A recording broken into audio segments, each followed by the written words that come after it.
Good morning and welcome to Unfiltered Vision News.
Well, good morning and welcome to Unfiltered Vision News, bringing you the news unfiltered Monday through Friday. Thank you guys so much for joining me here on Unfiltered Vision News, and let's get right into honoring God with our body.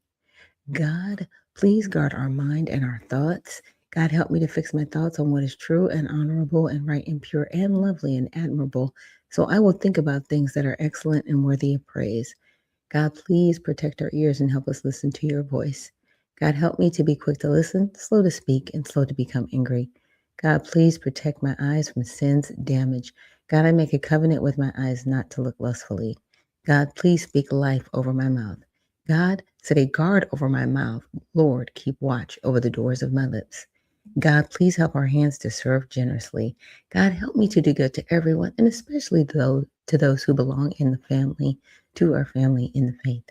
God, please protect our bodies and help us to honor you, God, with purity. God, help me to honor you with our body. And God, please protect our feet as we walk along your path. God, let your word be a lamp for my feet and a light on my path. And if you are just joining us here this morning on Unfiltered Vision News, that is something we definitely try to say every day here. I want to wish everybody a happy 4th of July Eve. We've got a lot of topics to cover, so I'm going to get into it. And Spud McKenzie, thanks so much for joining, and good morning to you. So let's get to our topics on X. So there's a journalist that faced locked doors at the Trilla office amid privacy bill push. Okay.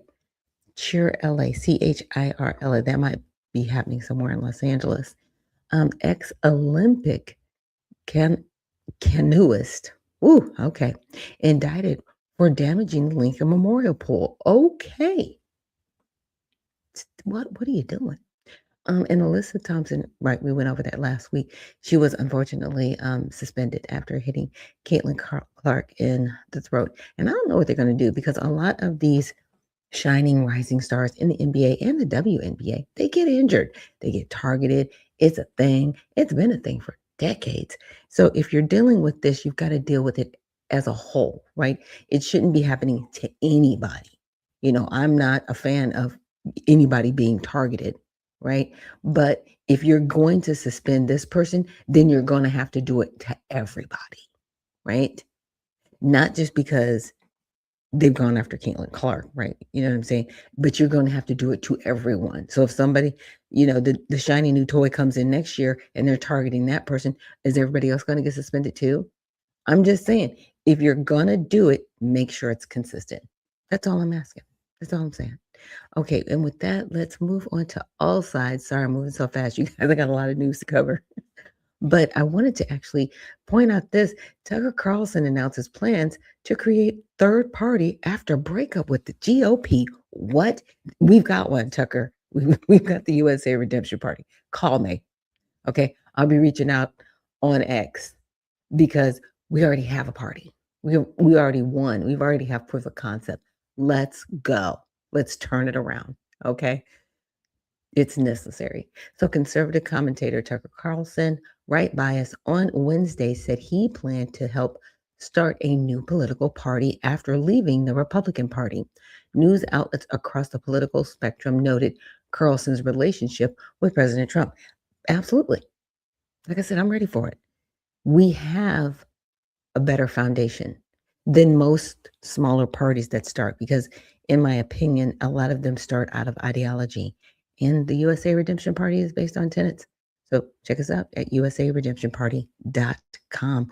Now, with that, we're going to get into our first video. Now, I'm going to cover birthright citizenship first, and then we're going to cover communism because that's what's trying to happen here in the United States. So let's get into it.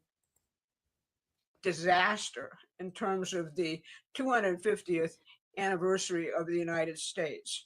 It's not Amy Coney Barrett. She's just a law professor who's off there somewhere in her lofty scholarship about textualism and all this other nonsense. John Roberts, on the other hand, authored a decision which is literally futile. And that's what Clarence Thomas says in his dissent. What he says is that whether or not you are a citizen goes back to the principles of common law in England, where who was a subject of the king was literally based on the land that they inhabited at that point in time. You're a citizen under what Roberts says, but you're not really a citizen, you're a subject. And that's the point I want to make. Clarence Thomas rips him apart in 90 pages of absolute constitutional scholarship on something which matters a whole lot to Clarence Thomas, namely the 14th Amendment of the United States Constitution. The 14th Amendment came into being after the Civil War. It came into being specifically to overturn the Dred Scott decision of the very same Supreme Court of the United States, which said Black people aren't citizens because they are an inferior race and can never qualify as citizens of the United States. And essentially, the 14th Amendment and the Civil Rights Act, which were passed at the same time after the Civil War about this very issue, as Frederick Douglass wrote constantly, and Clarence Thomas cites Frederick Douglass throughout his decision, we are citizens because we are Americans. We have decided to stay here. We have the intention of staying here, despite the fact that we came here as captives. We adopted the culture of the United States of America. We are citizens because we believe in that culture. So think about that contrast. Clarence Thomas, the Black person, essentially coming up and schooling this Harvard-educated jerk about essentially what the meaning of the 14th Amendment is, while all of these people who are of Robert's liberal persuasion are running around talking about the United States being inherently racist. This was the reckoning. 1 million or more people died in the Civil War over this issue. And for Roberts to be going back to common law and the king to define what is a citizen of the United States is the height of feudalism. Has nothing to do with what the United States is or the perfection of its institutions in the form of the Declaration of Independence and the Constitution. And you guys have heard me talk about that before. I was like, just soil is an English common law term. It is not a United States terminology. We don't live under the rule of the crown, or do we? I'm just saying. I'm just saying. Either we do or we don't. We have a country or we don't, and we have a country. So we don't live under common law from England. We have a constitution. Let's try to follow it.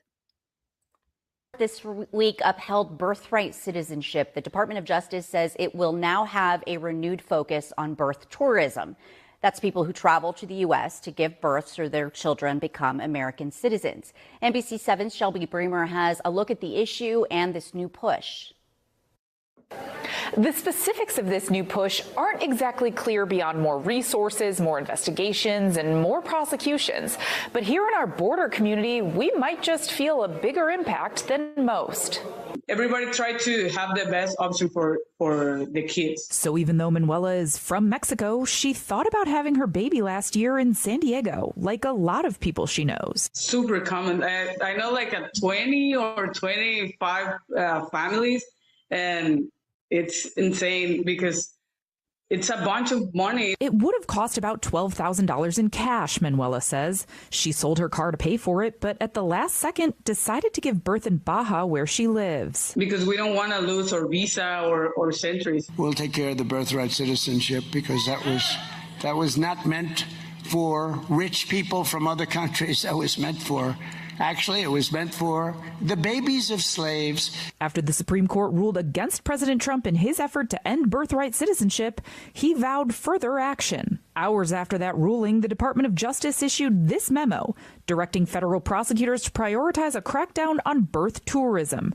Pregnant travelers coming to the U.S. for the sole purpose of giving birth to citizens. What we have to do as the Department of Justice is make sure our agents or HSI agents that we work with and the FBI are focused on stopping that, and that's what we're going to do. That act of coming to the United States for the sole purpose of giving birth would already be unlawful. Attorney Andrew Neater notes while it's not a crime for a non-citizen to give birth in the U.S., to lie in a visa application constitutes fraud. Last month, researchers at Penn State estimated birth tourism accounts for less than 0.3% of all births in the U.S., between 5,000 and 10,000 a year. It's unclear where all these resources and money would go. Neater says the DOJ's new focus for him is a tough sell, with immigration cases already skyrocketing in federal court. It just means that they have less people to monitor drug importation cases and gang cases and extortion cases. It's a simple question of math. Manuela says her family made the right choice, but it wasn't easy. It was hard for us because it was a kind of dream for us to have a baby in the U.S. This memo highlights 3 prosecutions of people charged with running businesses to help people give birth in the U.S. I asked the DOJ if this new focus is on companies or individuals. They declined to comment further. From the newsroom, Shelby Bremer and... Well, it's going to be on both, right? So whether somebody is going through a company or whether they are fraudulently filling out a visa application to come over here to have a baby, it's all fraud. So what happens to all of those individuals, let's just say from China, that have already come over here because they lied on their visa applications? So does that, in fact, negate any, U.S. citizenship status for those babies? Because they lied. They told a lie. They lied on their visa application and came over here and said, hey, we're just coming to visit. No harm, no foul. And then had a baby over here and then went back to China. In my opinion, all of their citizenship should be revoked because it was fraudulent. They all lied on their visa applications. So the whole thing is fraud. The whole thing. It's very crazy. And I actually have a special guest with us this morning. Let me bring him on stage. Good morning, sir. Good morning. How are you? I'm doing well. How's everything going? I'm doing fine. I'm traveling. Okay. Well, happy 4th early. Likewise. Okay. So I don't know if you heard that last article that was playing regarding birthright citizenship. I wanted to get your take on it. It's a hot topic right now. The birthright citizenship, that's a straight debacle from the Supreme Court. It makes absolutely no sense. The least of the judges could have thought that one out and got it right. So it was just a debacle made. We as Black Americans born in this country, our descendants had to wait, for years and years to get citizenship granted to us, and then now the Supreme Court is saying, "Oh wow, you can come here illegally, come here any type of way, birth a baby. You come in the 9th month, birth a baby, and automatically a citizen." I mean, that really was just straight upside down. It makes absolutely no sense, and it's a slap in the face to a foundation of Black Americans.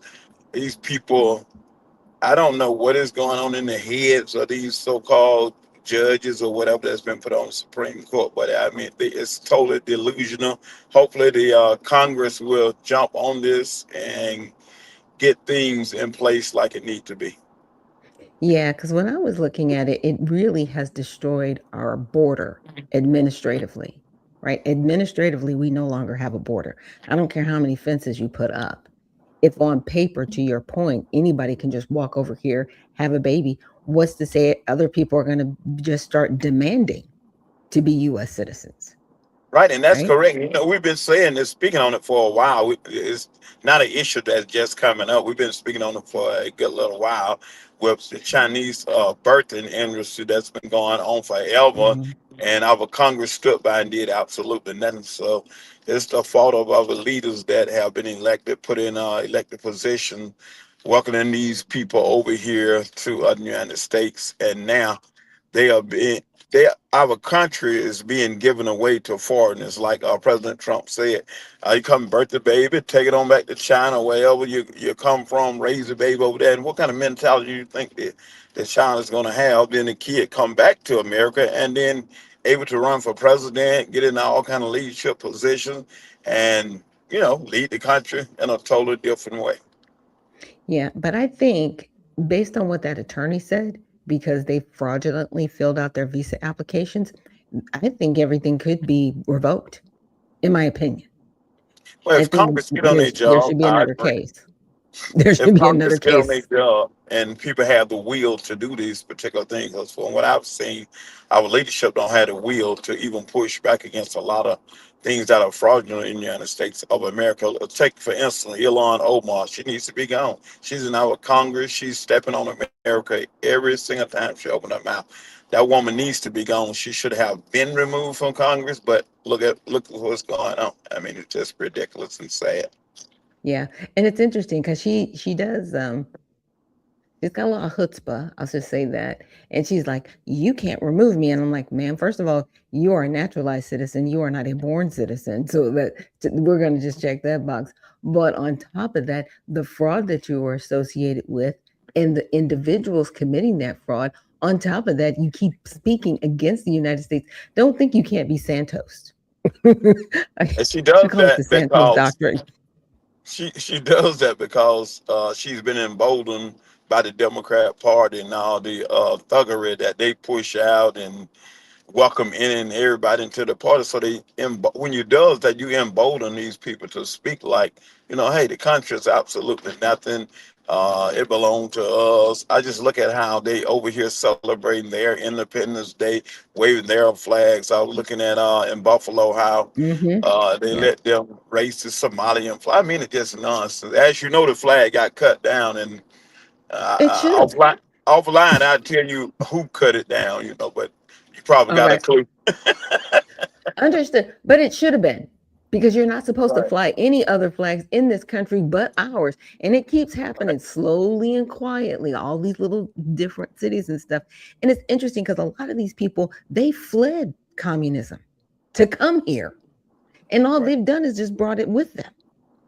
But And people are embracing it. most of them did not. That's just a lie. They didn't flee at nothing. They just came here, and the condition of the country was bad, but they came here. Hmm. But that mindset, they brought it with them. So they didn't Hmm. really, in a perspective, they didn't just flee from that. They didn't run from that. I mean, Yeah, because it's I mean, we do have quasi communism, right? Because we do right, have public schools. It's quasi, but it right, is correct, enforced with capitalism, right? Because without capitalism, communism, we would not be a country. We would be a right, dictatorship. Period. Period. The end. I'm right, going to get into correct. that with my audience a little bit later, but I wanted you to share about some new things that you're doing and that what you're doing and what you have going on. Well, we have a new foundation. It's called Black Patriots for America, and the name says a lot, Black Patriots, but it's open for everyone. What our main goal is to bring unity to the United States of America, bring blacks, whites, all Americans together under one umbrella, but it's led by Black Patriots for America. That's the foundation. And the goal of our foundation is to uplift the Black community from the bottom. Some you haven't seen from the NAACP, the Black Caucus. They have not been beneficial to Black American. So we are doing these particular things. We're in talks now with builders to try to get homes, get people in homes, get them out there, extended stay hotels, out their apartments so they can own their own home with a mortgage that is created by the builder and not by the banks or the the credit bureau. These things that we're trying to do so we can get some instant help for our people. As you know, people stay in hotels and stay in apartments. They pay their rent, I mean, on time or whatever, and it's about twice as much as the mortgage what costs individuals. So this is what we're doing. We encourage everybody to join Black Patriots for America. We also, if you lose, you got a job, you lose your job, and you can't pay your mortgage, step in and pay your mortgage for you. And what we ask that you donate back into the foundation once you get back on your feet. Waka Flocka, I know y'all familiar with him. He was doing the part. If you want to go to technical college or something like that, and you can't afford it, you can't get a grant, financial aid or whatever, he would do it. And the same thing will apply. Just donate back into the foundation once you get on your feet. We got a lot of good things going on with registered people. I can tell you in 501c. We did that on purpose because the government can't control you. We don't want to be controlled, and we do not help Democrats. I mean, if you feel like, oh, you're bigotry, hatred, whatever you want to call it, we'll be just that. But we're not going to help any Democrats. The Democrats have been beneficial to our cause in America. We help Republicans as your party line and foundation, which I'm a member Founders Party. We go with all of that. The But when it Redemption comes Party. to right, redemption part. But when we come to Democrats, we're not doing it. We're just absolutely not going to do it because you chose that line, you chose that field, and y'all gonna have to work it out on your own. But the ones that want to be helped in the Black communities, that is not covered up into the Democratic Party, we will help you, and we welcome you to come over because you need to look at how the Democrat Party have not been beneficial to Black Americans for decades or one decades. Yeah, and it's truly, truly sad that that's happened, because after you drop and I continue on, please listen. We're going to talk about communism and how the Democratic Party is just embracing it. They're just embrace it. What? Wow. And and I was looking at the convention, and I think I was in Florida where there was one guy told me to go into hell, all the stuff that they embrace. And then everybody just started chanting, we all going to hell. So that tells you a lot. That means they don't give a what they do or how they do it because they already know they're going to hell. So it's nothing to stop them from doing all kind of wicked. And that they just chanted. I was listening to it on yesterday. I was like, it makes absolute no sense. But we have an event on July 25th in Atlanta, Georgia. It's going to be in Little 5 Points, and we encourage everyone to join us. We have a motorcade from 285 to Callan Road to Moreland Avenue to Little 5 Points, and then we're going to have the event there with a lot of guest speakers coming in. So we encourage everybody to show up for the event. You can go on bp4a.com, go on the event page, and you can see these things. And also, we have an opportunity page, what listed, go on and try to get you to apply for a job. Wonderful. And I'll make sure to list your website on the repost of the show. So thank you so much for joining us. Safe travels. And it was a pleasure. Thank you. All right. Have a good one. Let's see. All right. So that was Derek Gibson, and he is definitely a member for Black Patriots for America. So definitely check that out. And again, I will put his link in the repost of the show. Now we're going to get into our next clip. I'm not going to play the whole thing, but this is from the NAACP. Race, religion, or their country of origin, and you will fail. You may try to redefine what it means to be an American, and you will fail. We are American. We belong here. And no wannabe king will ever take that away from us. Well, let's talk some more now about the issues raised. I'm joined here in studio by Patrice Willoughby. She's Chief of Policy and Legislative Affairs for the NAACP, a civil rights organisation here in the US. Patrice, thanks for joining us. First of all, you're obviously welcoming this decision today. Why is it for you so important that this was reaffirmed by the Supreme Court? Well, first of all, thank you for having me. The birthright citizenship decision today reaffirms one of the most important rights that Black Americans have ever won in the United States, envisioned in the 14th Amendment. And birthright citizenship is foundational to how our society functions, and also conferring legitimacy on everyone as of right being born in the United States. Do you think the original intent of this has become quite muddled up in the issues of what you might call modern day America, and it's very much associated now from those who oppose it, as we just heard there from Stephen Miller and the President, with illegal or undocumented migrants, and not the origins, which was about enslaved people and giving them full rights to citizenship? Absolutely, because this issue has been conflated with the issue of immigration in a way to disguise the true intent of challenging birthright citizenship. You see, if people are not conferred birthright citizenship upon their birth, then you essentially create an environment where you have a permanent underclass.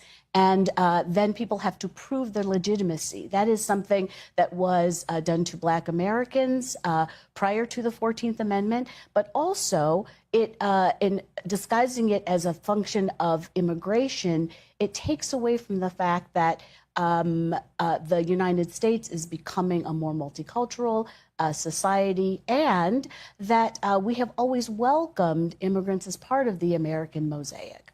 So when President Trump That wasn't true. I'll let her keep talking. is posting to say, essentially, this is not the end of the matter, it's up to Congress now, what do you think we're going to see happen next? I don't think we're going to see anything happen next. I think that the diversity of the Congress and the recognition by Congress members and senators that they represent very diverse districts. Essentially, the president would be asking them to disempower their own constituents. We see across the United States that this issue is polling very poorly, because when the administration began to focus on undocumented immigrants, at first some people were in favor of that. But the administration has really abused its power in affecting citizens and people who have status within the United States. And so this... Okay, I gotta have her stop talking. Status is not citizenship, period. Temporary status is temporary. Visas are temporary. Green cards are temporary. They can be revoked. Any type of status can be revoked. We do not have to extend anything in this country. Do you understand? Nothing. Not a thing. Especially if you don't go through the proper port of entry to become a citizen. You revoke that the minute you come here illegally. Let me say that again. The minute you come here illegally, you revoke it. You're saying, you know what? I don't care about your laws. I don't care about your country. I just want to benefit and do what I want to do. That's not how this works. But apparently people in the NAACP seem to think so. Now let's get to our next clip. Feeling regarding the 14th Amendment, saying the original meaning of it does not require inhumane results. We should not adopt an erroneous interpretation of the 14th Amendment simply out of fear of the consequences of rocking the boat or as a reaction to current immigration policy. And Senator Eric Schmidt wanted to talk about this tonight. We said, let's do it. So, sir, this ruling, I think, was really bad. I think it's very regretful for the court. And again, it seems so obvious, as the president has said so many times, this was a 14th Amendment, came right after the 13th that freed the slaves. This was clearly written for the children of slaves. They had no idea that 160 years later that birth tourism would be a problem in this country. Yeah, and Justice Alito points out the national security risk. I mean, you literally have right now an industry propped up, this birth tourism, where CCP generals in China are sending their wives or girlfriends to come to the United States to give birth, stay for a couple weeks, then go back to communist China, presumably, for 18 years being indoctrinated. And they have at this point now, can come back here on their 18th birthday, contribute, vote, maybe even run for office. I mean, it's a total disaster, Rob, and it's a vast departure from how any serious country views citizenship. And I think it's a sacred bond that unites us together. And when it's cheapened like this, It really is a tragic decision. It's cheapened, and it's cheapened for a reason, because there's so many different forces that are trying to untether this country in any way they can, to marginalize what it means to be an American, to marginalize our culture, our founding, all the things that are so dear to us. And as we've talked about, there's no other first world Western nation that does this. Go through all of Europe, which is, by the way, far more liberal than the United States. No European nation allows you to just pop into their country, pop out a kid, and then that child is a citizen of the country, and then you can use what we have here, which is chain migration, to start bringing the entire family over. It's utterly outrageous. And I really do think that there is some political element to this. I do think that the court is terrified that they're viewed as over-conservative. I think they're terrified of it being packed. And I think these justices, on occasion, with a big ruling, say, let's throw one the other way to appease the left so that their court doesn't get watered down and packed. Well, I mean, look, outside of just the practical impact that you've laid out, I mean, just the words alone here, when the 14th Amendment was drafted, along with the Civil Rights Act of 1866, which, as you rightly pointed out, was really meant for the children of slaves. So we fought a civil war, then, of course, the slaves were freed, and when they wanted to make sure that the slaves' kids who were subject to the jurisdiction thereof the United States would be made free, that they were full citizens of the United States of America. They never intended this. In fact, a lot of in the 1866 Act, they talked about not subject to a foreign power, right? So all this was read together. Nobody, including Senator Howard, the drafter of it, never believed this would happen. And so it really is a departure, I think, from the plain meaning of, at the time, how that was understood. But maybe there was political pressure here. I don't really know, but it was a terrible decision. It's going to have disastrous consequences for generations to come, unless there's a temporary action, Rob, the president can take by way of executive order. There's a statutory fix that Kavanaugh opened the door for. We should walk through, or of course a constitutional amendment to seal it. Constitutional amendment to seal it, which. Good luck. Let's show MS Now the reaction to this. Quite interesting from the liberal media. Take a listen. So you would have hospital systems immediately be paralyzed at the very delivery room and be unable to provide basic medical care because you would be verifying people's citizenship. You would have an increase in ICE enforcement in communities initially because the ICE would have to create policies to apprehend and detain more infants. And so you'd see more family separation, and you're taking away demand in our economy. It is an affordability fight. I hope more leaders realize immigration is an economic cost of living issue. It's just, it's funny to listen to them lay that out. It's also just wild to listen to the potential complications, because we live in a country that just has tens of millions of illegal aliens, as if that's a normal thing. I don't know who that person was, but she has no idea what she's talking about. The inflationary cost there is an affordability cost with all the immigration that we've seen, 15 to 20 million people that have flooded into this country with higher rents and higher home prices. And she mentioned the ER, people flooding the ER, and taxpayers have to pay for the health care of illegal immigrants. This is why President Trump, from the very beginning of coming down the escalator, has made this issue front and center in his campaign, has won 2 presidential elections over it. These people are nuts. Yeah. Yeah, I'm gonna leave it there, but you can watch the rest of that clip. Now I want to get into a little bit where this slippery slope is really going. One of the candidates who won in New York last week, Daria-Liza Avia-Chevalier, she's running in New York 13, I believe. Yeah. She repeated sympathetic references to communism, Marxist ideology, Soviet figures like Vladimir Lenin. Do you believe that complicates the argument in favor of these candidates who are Democratic Socialists? I think Daria-Liza Avila-Chevalier ran a campaign that convinced the voters of her district that she would stand up and fight for them. Whatever labels you want to attach to it, whatever she said, I believe that we've got to understand that Big Tent means Big Tent, and voters have to be respected. And so Are there going to be disagreements about language she may have used? And I'm not sure when that language was used. The campaign that I saw was very much about what working people want. The language, I'm not sure. Okay, I got one more for y'all. To pivot from saying socialist to saying communist now is because socialism is actually quite popular. These ideas, whether you You gotta love this moment. Jayapal saying socialism is quite popular, and Alison Steinberg just throwing that glance at the camera is all of us. socialism is actually quite popular. These ideas, whether Socialism has become increasingly popular among Democrats, but it is a much tougher sell in the rest of the electorate. It's a much tougher sell among independents, and this is why Republicans actually think that there could be some electoral opportunities because of these Democratic Socialists winning primaries, and why there are a number of mainstream Democrats who are going, I'm not quite sure about that. you call it socialism or not, they are very popular across the country. So he's got to attach a new label to it. But I'm not concerned. We're all going to be here fighting for the things that that we are for and that we want to deliver for working people. So is socialism the end goal for progressives at this point? The end goal is delivering for working people. Universal health care, universal child care, housing investments, a housing bill, by the way, the most consequential in a generation that the president says is a yawn and is unimportant. It is so disrespectful of the things that are happening. And I think, frankly, that that's why there's so much support for many of these candidates across the country. You just said socialism. Congressman, you just said socialism is very popular. Can you name one socialist country that ended well?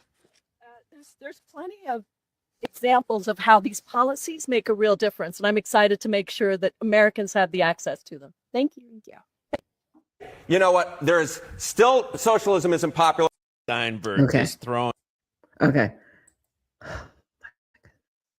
Okay, so we're going to get into something like super quick that I got to touch on. Oh my goodness. So I kind of asked, I said, have self-avowed communists been removed from the United States? Okay, no, obviously. All right.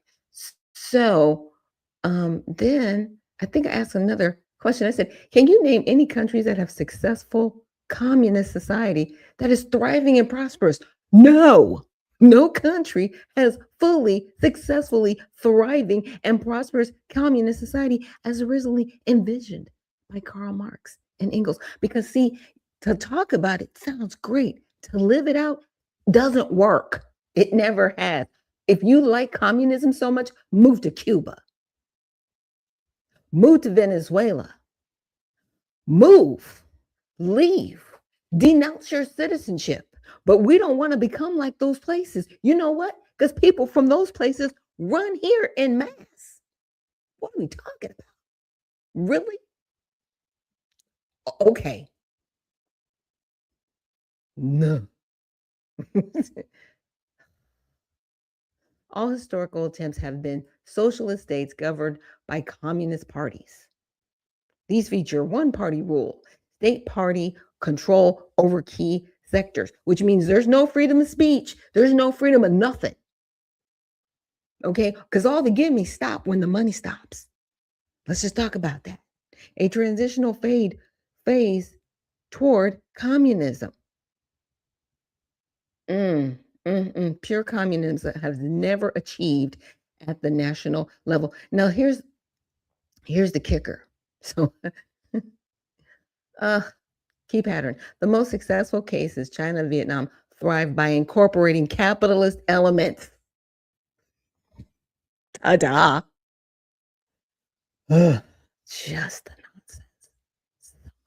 So much. And you guys didn't see all the things that I was like, about, because sometimes I get into it. You guys know me at this point, and I forget to put it on the screen because I'm like, what is going on?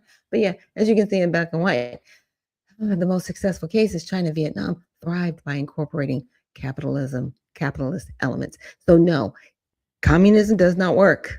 Socialism does not work. But let's kind of end our broadcast with this person. is communism? My name is David Jenkins. I'm a lifelong New Yorker, and today I am again calling on the City Council to disband the NYPD's brutal, unnecessary strategic response group and directly divert its funding to any of the public services fellow New Yorkers have called for today. I'm planning to run for the MPC at convention under the banner of the Libertarian Socialist Caucus. We're a diverse body of libertarian socialists, libertarian Marxists, anarchists, left communists, and other schools of thought within the sort of left wing of socialist movement. I joined DSA in 2020 and found a home in the Racial Justice Working Group and the Defund NYPD campaign before getting heavily involved in tenant organizing, Red Rabbits, and eventually helping start the Flatbush branch in Brooklyn and serving on the first organizing committee as campaign coordinator. As an anti-fascist and an abolitionist, and to my knowledge, the only DSA member at a counter-protest on January 6, 2021 in Washington, D.C. So I understand and have lived the stakes of impending fascism. And after years of healing and reflecting on that experience, the thing that I have brought back to my DSA organizing is the necessity for us to fire on all cylinders and to do everything all the time, all at once, and actually work together. And we're not going anywhere until your goons finally start killing us for these testimonies, because that's where this shit is going. Remember that when you vote. Between the Zoran campaign and our base building work and building trust and relationships and real socialism in our neighborhoods and communities, okay?